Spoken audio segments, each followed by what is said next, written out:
It was a humid summer evening in Palm Coast, Florida, 20 years ago. The sun dipped below the horizon, casting long shadows across the quiet streets. On that fateful day, Mary Lou Combs vanished without a trace. She had left her modest home in the early evening, leaving behind only a note about running a quick errand.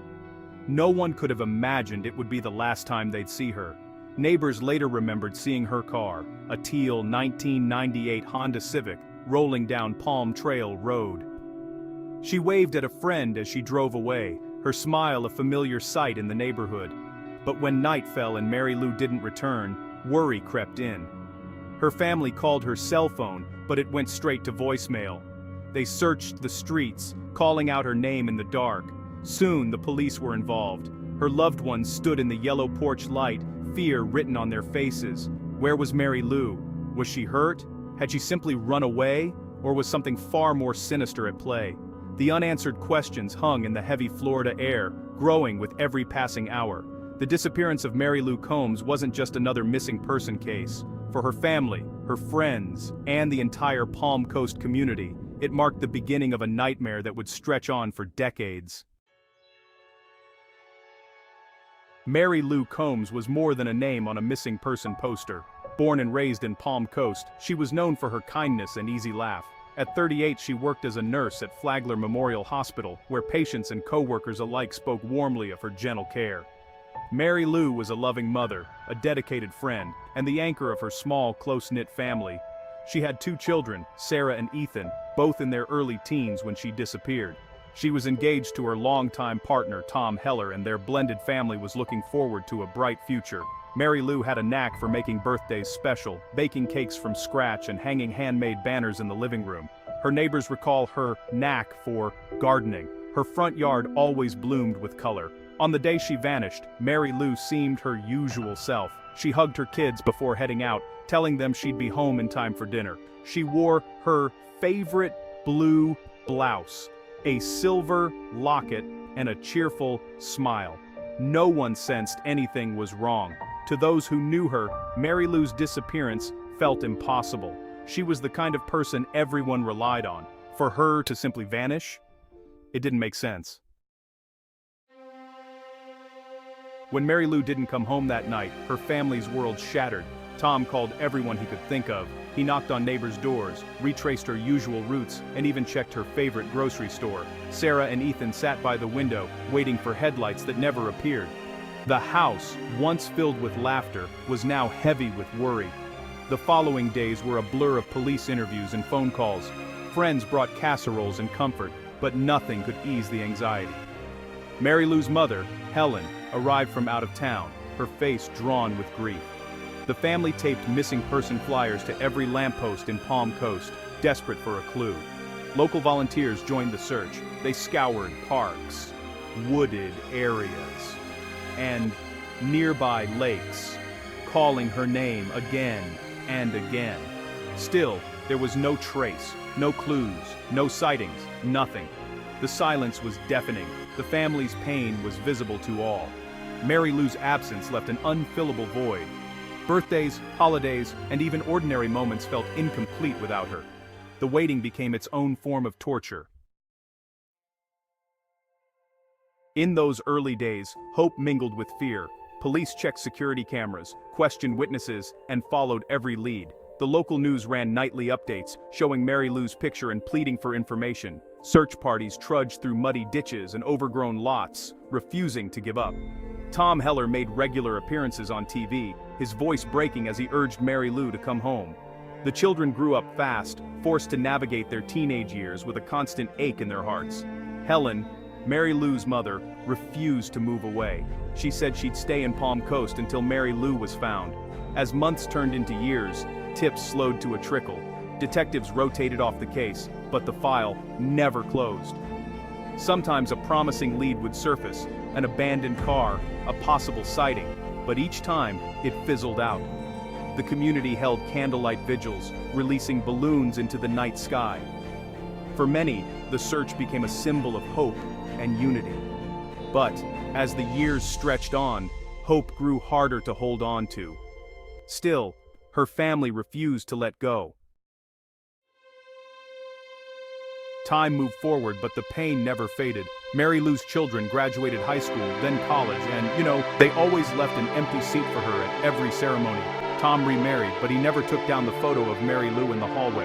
Helen, getting older, kept a candle burning in her window every night. Detectives reviewed the case every few years. Advances in technology brought new tools, like improved DNA testing and ground-penetrating radar, but nothing led to a breakthrough. The old teal Honda Civic remained missing, its absence haunting investigators. Palm Coast changed too. New families moved in. Kids who hadn't even been born when Mary Lou vanished grew up hearing her story, a whispered legend about the woman who disappeared on a summer night. Her case became a cautionary tale, a reminder that tragedies can strike even the safest of places. Yet through it all, those closest to Mary Lou never gave up hope. 20 years is a lifetime, but to her family, it was just a long, painful wait for answers. It was a fisherman who made the discovery. On a muggy morning in late spring, he glanced down into the murky waters of a canal on the edge of Palm Coast and saw something strange, a glint of metal deep beneath the surface. At first he thought it was just debris, but as the sun shifted, the outline of a car took shape. Authorities acted quickly. Divers entered the canal, battling thick weeds and poor visibility. Moments later, they confirmed the unimaginable. It was a teal Honda Civic. The license plate, caked with mud, matched Mary Lou's car. Word spread through Palm Coast like wildfire. Police cordoned off the area. Reporters gathered along the canal's edge, cameras rolling. Residents watched in stunned silence as the car was slowly winched from the water, its windows shattered and paint faded by years underwater. Inside, investigators found skeletal remains. It had been 20 years, but the mystery of Mary Lou Combs had finally surfaced, literally. The car was towed to a secure police facility. Forensics teams worked carefully, preserving every clue. The vehicle was covered in silt and algae, but inside, they found pieces of Mary Lou's life. A broken silver locket, a faded grocery receipt, and her old cell phone, ruined by water, but still recognizable. Medical examiners began the painstaking process of identifying the remains.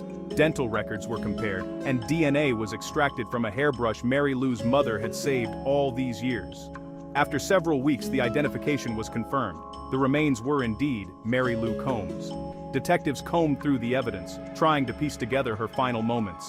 The seatbelt was still buckled, the gear was in drive, and the windows were rolled up.